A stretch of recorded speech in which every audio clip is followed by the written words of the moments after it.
एक अनोळखी प्रवास आणि दगडाचा प्रश्न तो काही आमच्याने सुटला नाही। हा आमचा प्रवास बघण्यासाठी व्लॉग शेवटपर्यंत बघा।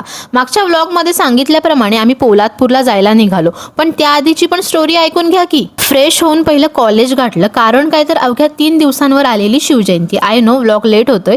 या मुलींचा प्रॉपर काय डान्स बसला नव्हता, मग काय आमच्या डान्स टीचर त्यांना जरा लेक्चर देत होत्या। त्या पोरी पण आपल्या बिचाऱ्या गप गुमान ऐकून घेत होत्या। नंतर आम्ही गेलो कॉलेजमध्ये स्थापन असलेल्या महाराजांच्या मूर्तीचं दर्शन घ्यायला।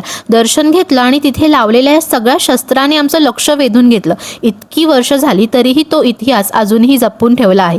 प्रत्येक शस्त्राखाली त्यांची माहिती दिली होती। त्यानंतर आम्ही जायला निघालो अशा ठिकाणी त्याचा पत्ता देखील आम्हाला माहित नव्हता। ती गावं, तो रस्ता, बाप रे 1.5 तास लागला पोहोचायला। मिशन काय तर स्टोनचं औषध। इथं पण आला एक ट्विस्ट, ते म्हणजे ते औषध सकाळी 10च्या आतच मिळतं आणि आम्ही पोहोचलोच 2:30ला। रिक्वेस्ट केली खूप, तरीही नियम म्हणजे नियमच। मग काय बोजा बिस्तारा घेऊन निघालो। पोटात पोलादपूरची फेमस झणझणीत मिसळ नाचत होती, पण आमची ट्रेन पण 3:45ची होती, त्यामुळे मिसळचा नाद सोडला आणि गप निघालो। आता आम्ही कुठे जातो हे बघण्यासाठी सेकंड पार्ट बघा, त्यासाठी फॉलो करून ठेवा। Okay, bye bye, thank you for watching.